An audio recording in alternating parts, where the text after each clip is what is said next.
Continuing our reading in Abraham, Hannibal, and the Raiders of the Sands by Francis Summers Cox. This episode is chapter 15, Sentenced to Exile. It was the last banquet before the big Lent fast began, and their farewell banquet too. Soon the small rains would begin. The country would disappear under mud and flood, and the journey back home would become impossible. Abraham was sitting at the far end of the hall, sharing a dish and chatting with some of the other children, when a slave came to call them all up to the emperor's table. Jesus the Great, his empress, all the great lords and their wives, and Phares, the lord of the sea, and all of his lords were sitting there, looking very full and a bit drunk. The slaves were clearing up around them and bringing water for them to wash their hands, and to Abraham's surprise, Dr. Poncet was there too. "Children," bellowed the emperor over the noise of the hall, "we have been speaking of the departure of our good friend, Frankish friend, Dr. Poncet. Soon you, my friends from Debarwa, will leave on your journey north, and not long afterward this noble foreigner who has done me and my family such service must return to his home.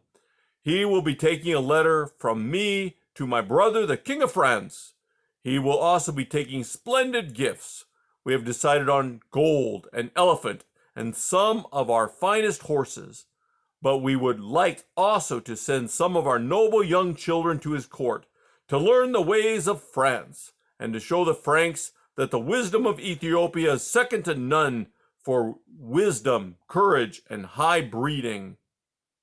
He paused and looked up and down the group of listening girls and boys. "The royal line of Solomon should be represented. I feel, Alem, I have a mind to send you to France, the finest country in the world." Abraham saw Alem swallow hard.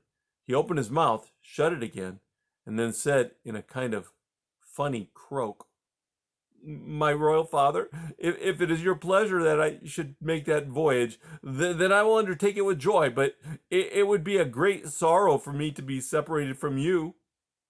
And he bowed down flat on the ground.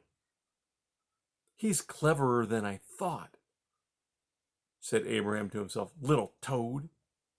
Jesus the Great turned to the translator and said, "Ask the doctor how they would treat my son at the court of the Sun King." The answer came back.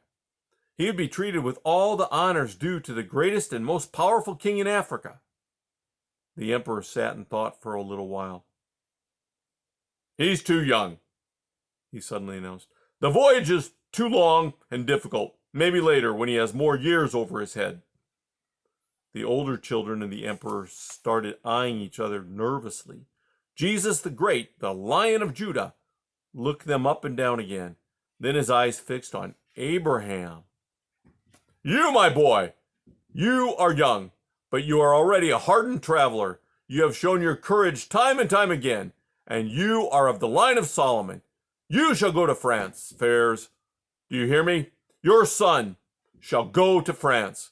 He shall show the king of the Franks what the youth of Ethiopia are made of, and how they are worthy children of Solomon."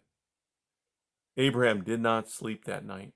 The room was horribly hot, and the other children never seemed to stop coughing and snoring and fidgeting. Imagine never leaving home again, or mother, or Lahia, or Nimrod, or my brothers are still up at Mount Damo. Maybe I won't even be able to say goodbye to them. Imagine never going hunting with father. No more swimming in the Mareb River. No more Granny Esther and her stories. No more Abba, Mikhail, and drawing Bible pictures. Imagine leaving them all behind forever and ever. Oh, well, almost certainly forever. And he remembered the warning expression on his father's face when he had wanted to protest to the emperor and beg him not to send him away. He thought of the words his father muttered at him as they all left the hall. "Don't even think of refusing. It's no use. He's the emperor." And then Abraham thought again, "That little creeping toad, Alem." And that's the end of the chapter.